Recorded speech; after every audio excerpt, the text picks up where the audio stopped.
कहाँ भाग गया था मेदिनी राय? सुरगुज्जा, श्रीलंका बोल रहे हो।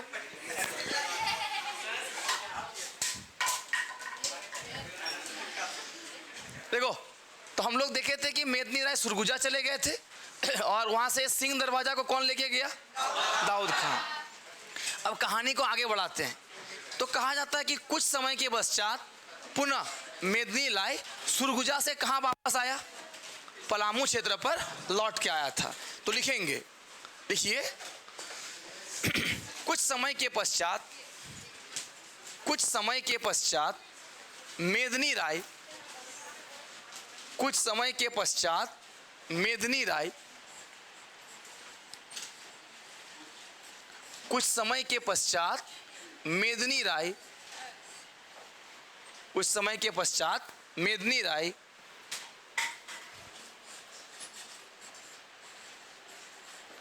कुछ समय के पश्चात मेदिनी राय सरगुजा से कुछ समय के पश्चात मेदिनी राय सरगुजा से वापस लौट के आता है। सरगुजा से वापस पलामू लौट कर आता है। कुछ समय पश्चात मेदिनी राय सरगुजा से वापस कहाँ आता है? पलामू लौट कर आता है।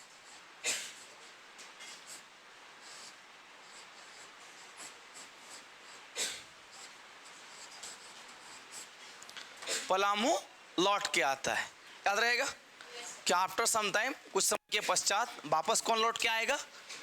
मेदिनी राय सरगुजा से लौट आता है। कहाँ लौट आता है? पलामू लौट के आता है। यहाँ तक ठीक है। अब यानी दोबारा से पलामू की गद्दी पर कौन बैठेगा? मेदिनी राय।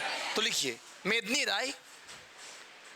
राय दोबारा, हाँ नेक्स्ट लाइन पे लिखेंगे, मेदिनी राय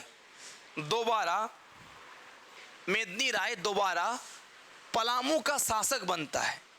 मेदिनी राय दोबारा क्या बनता है? पलामू का शासक बनता है।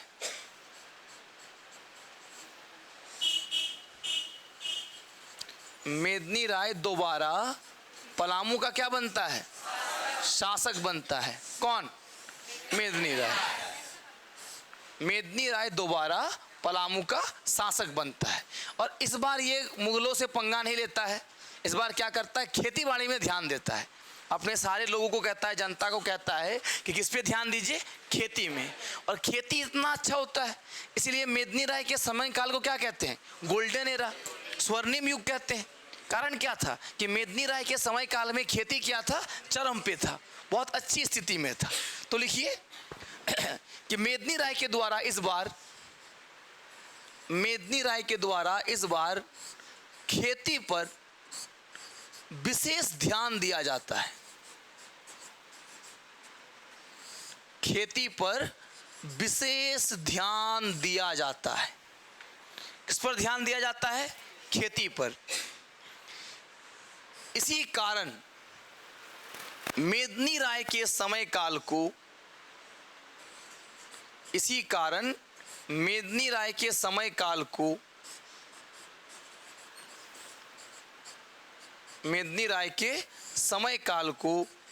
खेती का स्वर्णिम युग,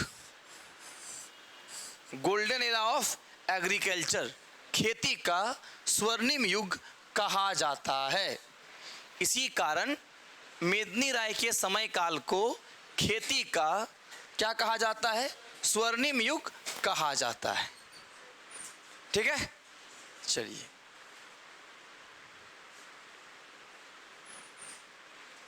क्या कहते हैं इसको हम लोग? खेती का स्वर्णिम युग कहते हैं। इसी कारण से मेदिनी राय के समय काल को क्या कहा जाता है? Golden era of agriculture. अब मेदिनी राय का कहानी को खत्म करते हैं। ठीक है, अब दूसरा कहानी देखते हैं। तो औरंगजेब के समय काल में नागवंश पढ़ लिए, औरंगजेब के समय काल में चेरो वंश पढ़ लिए। अब आप लोग लिखिए केंदी रियासत।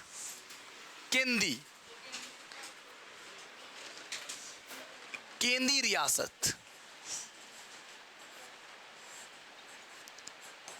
कुंडा का किला, केंदी का किला पढ़ा रहे थे ना, तो लिखिए कि औरंगजेब के समय काल में, औरंगजेब के समय काल में केंदी रियासत, औरंगजेब के समय काल में केंदी रियासत पूर्णतः, औरंगजेब के समय काल में केंदी रियासत पूर्णतः मुगलों के अधीन था।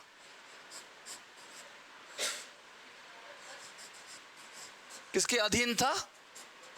मुगलों के अधीन था।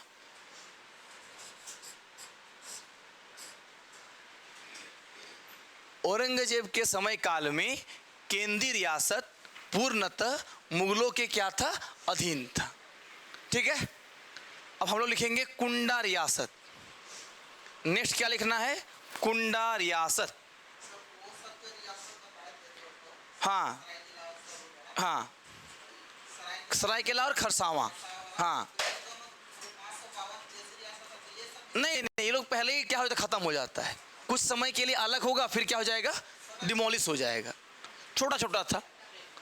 नेक्स्ट हम लोग क्या लिखेंगे? कुंडा रियासत। अच्छा, एक टर्म और याद रखिएगा, केंद्रीय रियासत को उस समय बफर जोन के रूप में देखा जाता था। बफर स्टेट समझते हैं? जैसे अभी के समय में हम लोग नेपाल या भूटान को देखें तो चाइना और इंडिया दो बड़ा बड़ा कंट्री, और दोनों के बीच में कौन है? नेपाल और भूटान, है ना। तो बफर स्टेट है वो स्टेट जिसके साथ मित्रता रहेगा, वहाँ पे सेना के लिए क्या असुविधा होगा। अगर मान लेते हैं नेपाल के साथ हमारा बहुत अच्छा टर्म रहा, भूटान के साथ हमारा बहुत अच्छा टर्म रहा, तो इंडियन आर्मी को क्या होगा? वहाँ सहूलियत होगी काम करने में। और गलती से उधर से चाइनीज सेना आना चालू किया, नेपाल वगैरह पार करता है, तब तक क्या होगा? इन्फॉर्मेशन मिल जाएगा, खबर मिल जाएगा। तो वैसे ही औरंगजेब के समय काल में एक बहुत बड़ा ताकत या पावर इंडिया में खड़ा था, उसका नाम था मराठा। औरंगजेब के पैरेलल में कौन थे? मराठा, वीर शिवाजी महाराज कहते हैं ना हम लोग। तो उसी के पैरेलल में मराठा के बीच में, क्योंकि याद करो झारखंड के क्षेत्र में भी कौन आते थे? मराठा लोग आता था, टैक्स वसूलता था। तो मराठा और मुगल रियासत के बीच में एक क्या काम करता था? बफर जोन के रूप में, कि अगर गलती से वो लोग मराठा सेना आए तो तुरंत क्या कीजिए आप लोग? खबर कीजिए। याद रहेगा? तो क्या लिखेंगे हम लोग कि औरंगजेब के समय काल में केंद्रीय रियासत क्या था? Buffer zone. किसके रूप में काम आता था? बफर जोन के रूप में काम आता था। क्या कुंडा तो भी लिखाएंगे, इसी में लिख लीजिए पहले। केंद्रीय में बता रहे हैं कि किस रूप में काम आता था?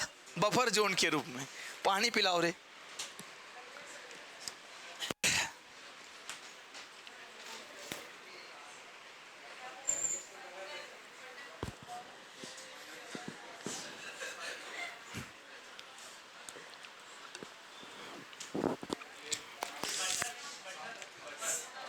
बफर है, बफर, बटर नहीं है।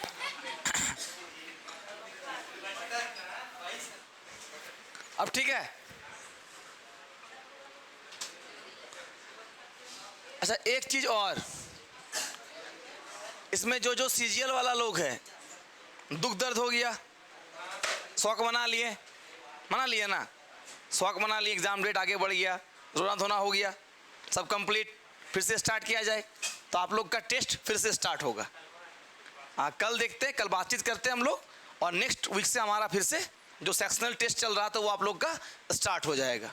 ठीक है, शौक बनाने का समय दिए थे आप लोग को कि कुछ दिन रो धो लीजिए, थोड़ा सा रिफ्रेश हो लीजिए, जितना डिमोटिवेशन है, फ्रस्ट्रेशन है, सब निकाल लीजिए। ठीक है, फिर से हम लोग स्टार्ट करेंगे, रीस्टार्ट करेंगे। नहीं नहीं, बिल्कुल नहीं। अब लिखिए कुंडा रियासत। अब क्या लिखना है? कुंडा रियासत।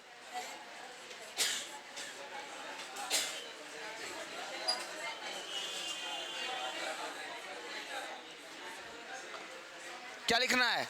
कुंडा रियासत। लिख लिए? कुंडा रियासत, देसी रियासत नहीं, केवल कुंडा रियासत। लिखिए कुंडा रियासत की स्थापना,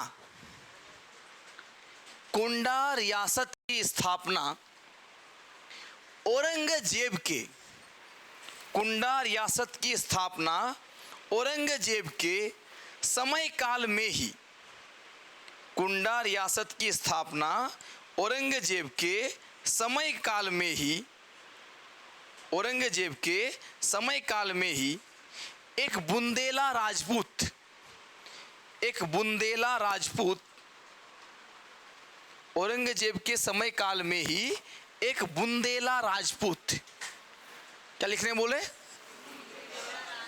बुंदेला राजपूत राम सिंह के द्वारा, बुंदेला राज राम सिंह, नाम क्या देना है, राम सिंह, बुंदेला राजपूत राम सिंह के द्वारा किया गया था। किसके द्वारा किया गया था, राम सिंह।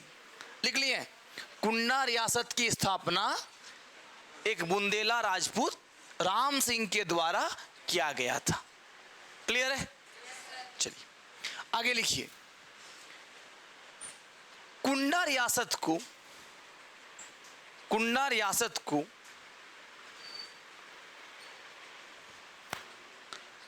लिख लीजिए कि कुंडा रियासत की स्थापना बुंदेला राजपूत राम सिंह के द्वारा किया गया था।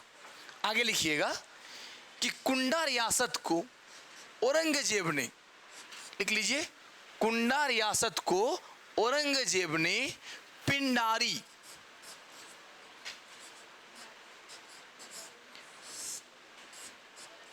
एवं मराठा आक्रमण से, पिंडारी एवं मराठा आक्रमण से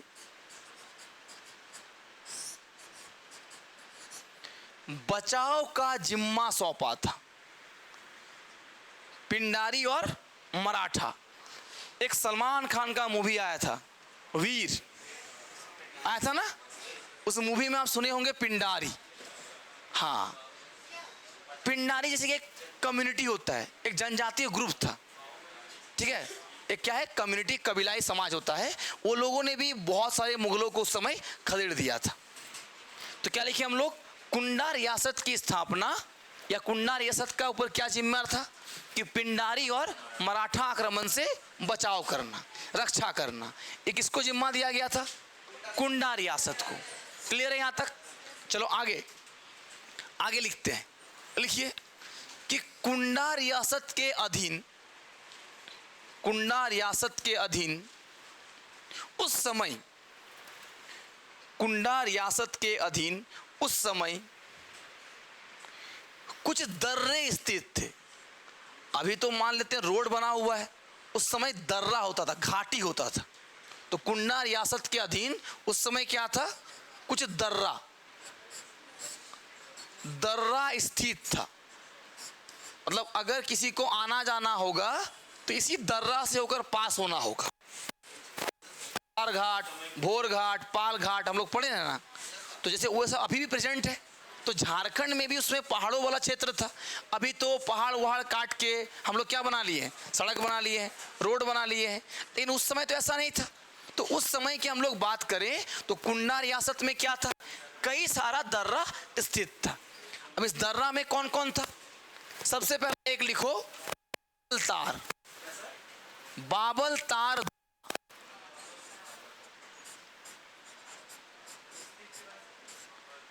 फिर से रिपीट करें, लिखिए, कुंडा रियासत में उस समय कई सारे दर्रे स्थित थे, कई सारे दर्रे स्थित थे।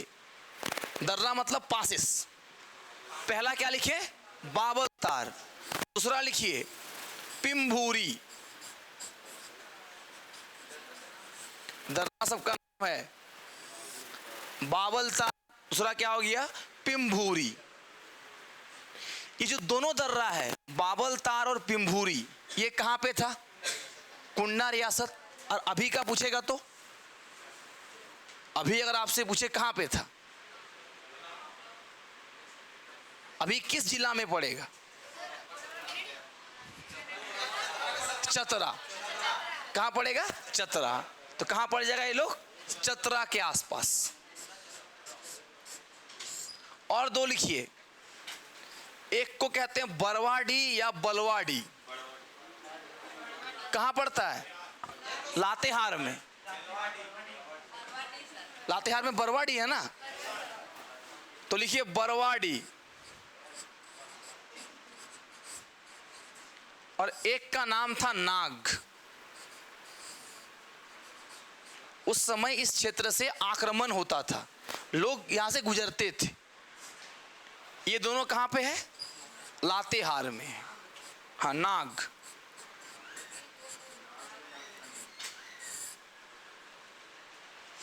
बाबलतार, पिंभूरी, बरवाड़ी, नाग, ये सब औरंगजेब के समय में क्या था? कुछ पासेस थे जहां से मराठा या पिंडारियों का क्या होता था?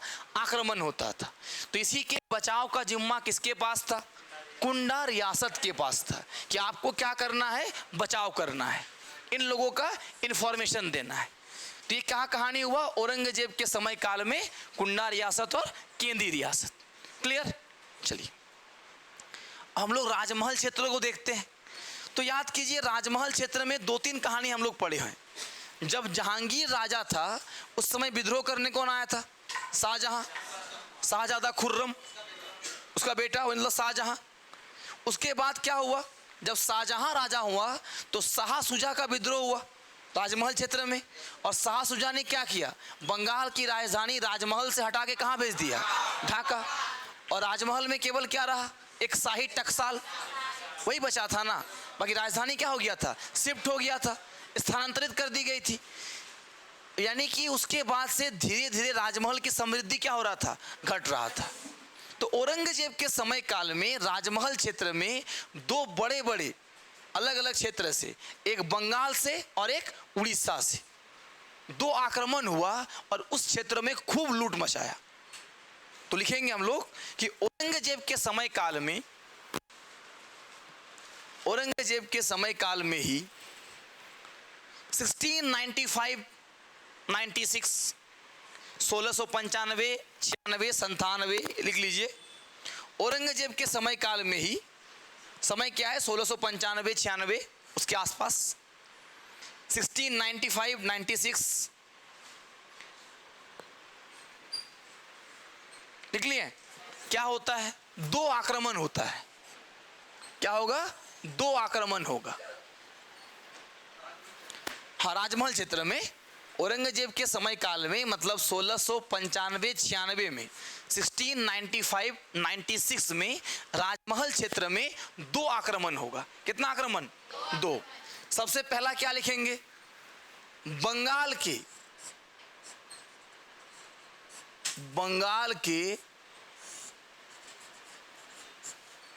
क्षेत्र का नाम कुछ किताब में घटकला कहा जाता है, कुछ किताब में घटकना कहा जाता है। बंगाल के बंगाल के घटकला लिख लीजिए या फिर घटकना। बंगाल के घटकला या फिर घटकना के शोभा सिंह। बंगाल क्षेत्र से राजमहल में कौन आक्रमण करने आएगा? घटकला या घटकना क्षेत्र के शोभा सिंह। और दूसरा आक्रमण कौन करेगा? उड़ीसा के अफगान। उड़ीसा के अफगान रहीम खां। उड़ीसा के अफगान कौन? रहीम खां। इन दोनों का क्या होता है? राजमहल क्षेत्र में आक्रमण होता है। और आक्रमण क्यों करता है? लूटने के लिए, धन दौलत वहां पे जो भी था उसको लूट मचाने के लिए। तो याद रहेगा कि 1695, 97 का जो टाइम होता है औरंगजेब के शासनकाल में ही राजमहल क्षेत्र में दो आक्रमण होता है। एक होता है बंगाल के घटकला या घटकना के कौन? शोभा सिंह। और दूसरा उड़ीसा के अफगान शासक रहीम खां का आक्रमण होता है। क्लियर? तो ये कहानी था औरंगजेब के समय काल में हमार झारखंड का, ऐसे ही बोलना पड़ेगा ना, हमरो झारखंड। हाँ। हमरो नहीं, हमार को हुआ क्या? हमारा बजट का नाम क्या है? हमीनकर बजट, यही नाम है ना। इस बार का बजट हमारा क्या है? हमीनकर बजट। तो हमीनकर झारखंड का यही कहानी था। किसके समय में? औरंगजेब के समय काल में। चलो आगे बढ़े। हाँ देखो, उस जगह का नाम है, दिखा रहे हैं हम लोग झारखंड का मैप। अभी का वर्तमान का कुछ ऐसा हमारा झारखंड है। तो ये वाला इलाका को हम लोग क्या कहते हैं? चतरा को क्या कहते हैं? गेटवे ऑफ छोटानागपुर, छोटानागपुर का प्रवेश द्वार। तो अभी तो बहुत सारा रोड है, अभी तो मान लेते हैं जाने के लिए हर जगह से रोड होगा, लेकिन उस समय क्या था? बहुत ज़्यादा रोड तो था नहीं, तो लोग पहाड़ों के बीच में एक दो जो घाटी होता था उसी में चल के पार होते थे। तो इस जगह पर क्या था? यही इलाका पड़ता है किसका? जो कुन्ना रियासत आपको लिखा रहे हैं उसका क्षेत्र कौन सा पड़ता है? यही वाला क्षेत्र। कुन्ना का किला, सुरवर राय, चुन राय, कहानी पढ़े थे ना। उसके आसपास में किसको राजा बना दिया? बुंदेला राजपूत राम सिंह। अब उनको जिम्मा दिया गया कि आप क्या कीजिए, आप मेरा क्या बन जाइए? अलायंस बन जाइए। किसका? मुगलों का। और अगर इधर दर्रा से होकर कौन आक्रमण करने आया? मराठा आया, पिंडारी आया, तो इसकी इंफॉर्मेशन आप किसको दीजिएगा? मुगल को दीजिएगा। और मुगल को जब इंफॉर्मेशन मिल जाएगा तो मुगल आपका क्या करेगा? सहायता करेगा, यहीं पे रोक देगा। तो जगह का नाम है कुंडा रियासत और केंद्रीय रियासत। ठीक है, चलो कंप्लीट। अब हम लोग पढ़ेंगे उत्तर मुगल काल, मतलब उत्तर दिशा में रहने वाला मुगल काल। क्या ऐसा? यानी औरंगजेब के बाद का जो समय है उसे क्या कहा जाता है? Post Mughal period. बाबर से स्टार्ट हुआ, औरंगजेब तक पहुंच गए, ये पूरा समय क्या कहलाता है? मुगल पीरियड। क्योंकि औरंगजेब के मृत्यु के बाद धीरे धीरे मुगल डायनेस्टी क्या पड़ गया? कमजोर पड़ गया, बहुत ज़्यादा कमजोर, बर्बाद हो रहा था। इसीलिए उसको हम लोग क्या कहते हैं? उत्तर मुगल काल।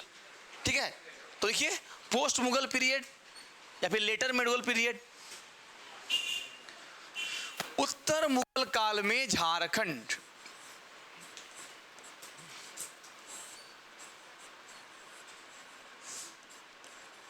उत्तर मुगल काल में झारखंड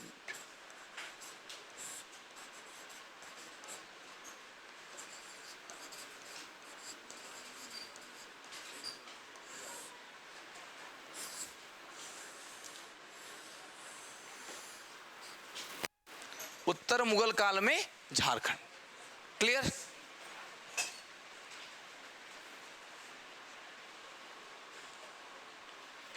हो गया। हम लोग को उत्तर मुगल काल में झारखंड पढ़ना क्या है? तो उत्तर मुगल काल में झारखंड में नागवंशी शासक कौन बनता है? यदुनाथ शाह। लिखेंगे, लिख लीजिए कि औरंगजेब के मृत्यु के बाद, औरंगजेब के मृत्यु के बाद उत्तर मुगल काल में, औरंगजेब के मृत्यु के बाद उत्तर मुगल काल में झारखंड का नागवंशी शासक, उत्तर मुगल काल में झारखंड का नागवंशी शासक कौन बनता है? यदुनाथ शाह। फिर से बोल रहे हैं, उत्तर मुगल काल में झारखंड का नागवंशी शासक,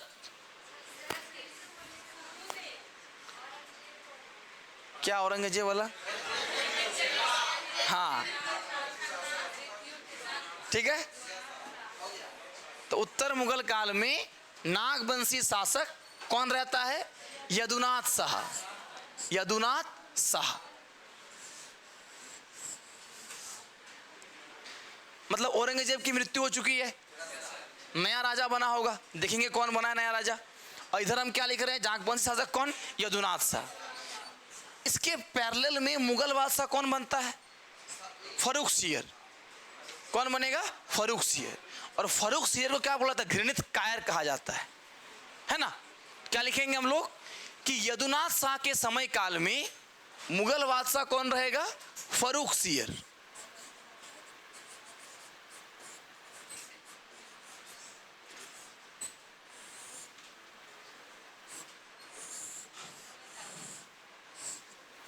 यदुनाथ शाह के समय काल में मुगल बादशाह कौन रहेगा? फर्रुखसियर।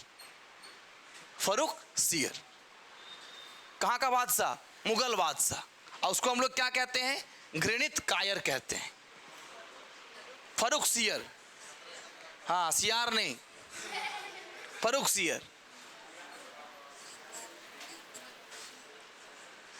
अब इधर देखिए, जब तक औरंगजेब जिंदा रहता है तब तक तो टैक्स हम लोग देते रहते हैं, लेकिन जैसे ही औरंगजेब का मृत्यु होता है तो मुगल सल्तनत क्या होता है? पतन की ओर, डाउनवर्ड चला जाता है। और इसी कारण से यदुनाथ शाह टैक्स देना क्या कर देता है? बंद कर देता है। तो फर्रुखसियर का जो सेनापति है, सूबेदार रहेगा, कौन बनेगा? सर बुलंद खां।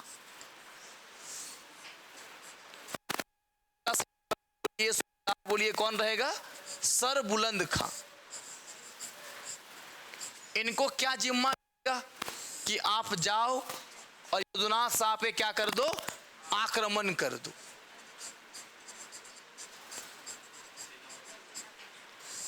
देखिए, फर्रुखसियर ने अपने सेनापति या सूबेदार, फर्रुखसियर ने अपने सेनापति या फिर क्या लिखना है? सूबेदार सरबुलंद खां को किस पर? यदुनाथ शाह पर आक्रमण करने का आदेश दिया। लिखो, फर्रुखसियर ने सरबुलंद खां को यदुनाथ शाह पर आक्रमण करने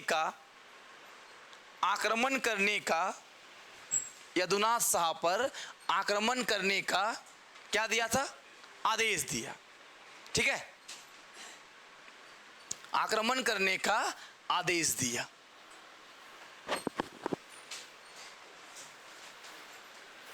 लिख लिए?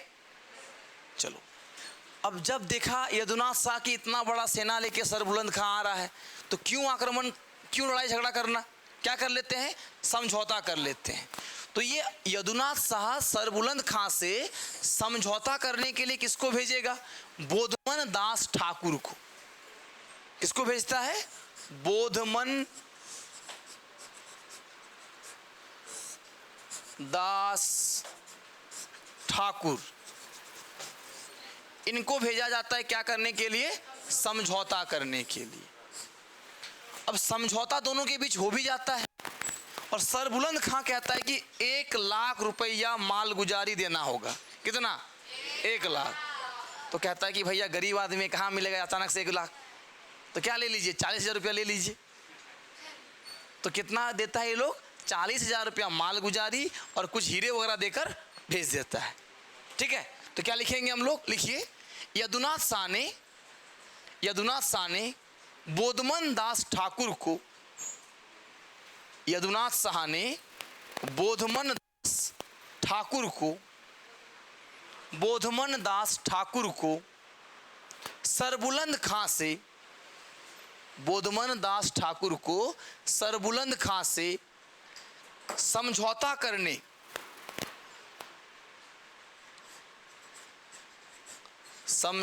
करने का आदेश देता है। बोधमन दास ठाकुर से क्या करने का आदेश देता है? समझौता करने का आदेश देता है। याद रहेगा? क्या लिखे हम लोग कि सरबुलंद खां से समझौता करने कौन आता है? बोधमन दास ठाकुर। लिखिए, समझौता के शर्त के रूप में शर्त कंडीशन, आप लोग बोलते हैं ना एक ही शर्त में हम चलेंगे, खिलाएगा पार्टी देगा तब, नहीं तो नहीं जाएंगे। तो वैसे ही समझौता के शर्त के रूप में 1 लाख रुपया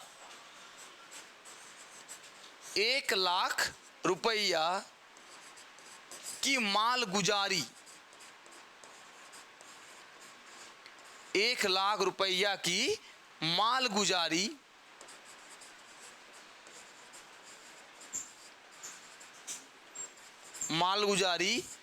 चुकाने का या चुकाने को कहा जाता है।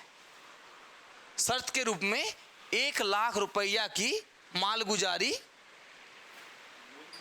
क्या मालगुजारी, अच्छा गलत लिख दिए, मालगुजारी 1 लाख रुपया का मालगुजारी चुकाने का या चुकाने को कहा जाता है। कितना मालगुजारी? 1 लाख रुपया। लिखिए परंतु, हाँ इसी में, परंतु 40,000 रुपया, कितना रुपया? 40,000 रुपया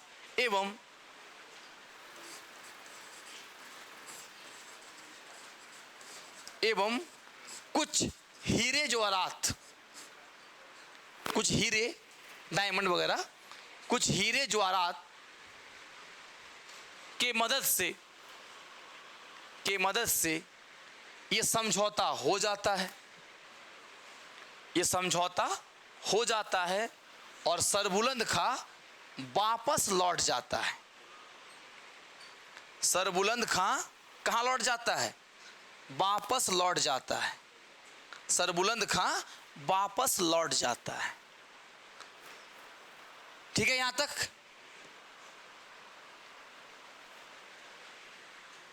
अब देखिए, दुर्जन साल ने किला बनाया था ढोइसागढ़, नवरत्नगढ़ का किला, तो अभी तक तो ठीक था, कोई दिक्कत नहीं था। लेकिन बार बार कोई ना कोई आक्रमण किए जा रहा है।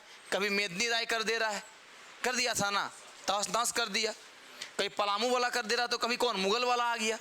इन सब के डर से यदुनाथ शाह अपना राजधानी को क्या करता है? चेंज करता है। और कहाँ ले जाएगा?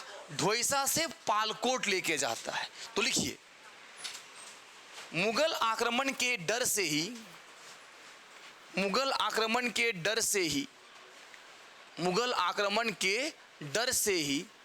यदुनाथ शाह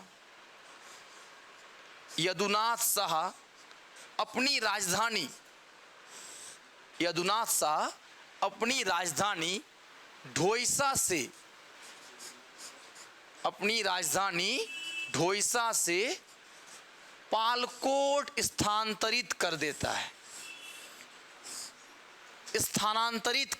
कहां से कहां? ढोइसा से पालकोट। यानी अब नागवंश की राजधानी कहां पहुंच गया? पालकोट। स्टार्ट कहां से हुआ था? सुतियांबे को बनाने वाला कौन था? फणी मुकुट राय, है ना।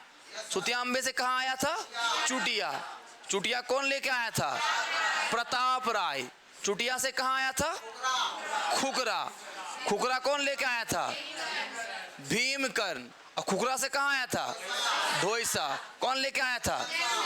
दुर्जन साल। और यदुनाथ शाह कहां ले गया? ढोइसा से पालकोट। अभी 2 राजधानी और बदलेगा, एक बार पालकोट भोरो और एक बार कहां जाएगा? रातूगढ़। अंतिम राजधानी रातूगढ़ बोलते हम लोग, है ना। तो कहां पहुंच गया? पालकोट। अब यदुनाथ शाह के समय काल में एक आक्रमण और होगा। अब देखिए फैमिली ड्रामा चल रहा, कहां से रहा है? मेदिनी राय आक्रमण किस पे किया था? रघुनाथ शाह पे। रघुनाथ शाह के बाद गद्दी पे बैठा राम शाह, वो किसको सहायता किया? दाऊद खां को। अब दाऊद खां उधर खत्म, इधर मेदिनी राय खत्म। नया राजा कौन बना? रंजीत राय। और यहाँ पे कौन है? यदुनाथ शाह। यानी रंजीत राय कहाँ आक्रमण कर देगा फिर से? पालकोट पे नहीं, ढोइसा पे। यानी किस पर? ढोइसा पर। जब तक आक्रमण करेगा तब तक ये अपना राजधानी कहाँ पहुंचा देता है? पालकोट पहुंचा देता है। तो लिखिए, इसी में लिखिएगा, नंबर 2 देके लिखिएगा कि यदुनाथ शाह के समय काल में ही पलामू के चेरो शासक, यदुनाथ शाह के समय काल में ही पलामू के चेरो शासक रंजीत राय द्वारा, पलामू के चेरो शासक, चेरो वंश के शासक या चेरो शासक रंजीत राय के द्वारा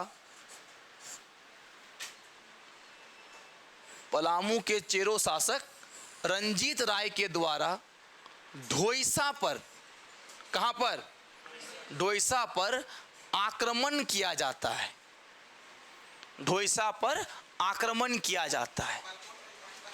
पहले नहीं, अब तक पालकोट पहुंच गया था। जब ये लोग निकला था सोचा था कि ढोइसा राजधानी है, लेकिन तब तक राजधानी क्या हो गया? शिफ्ट हो गया।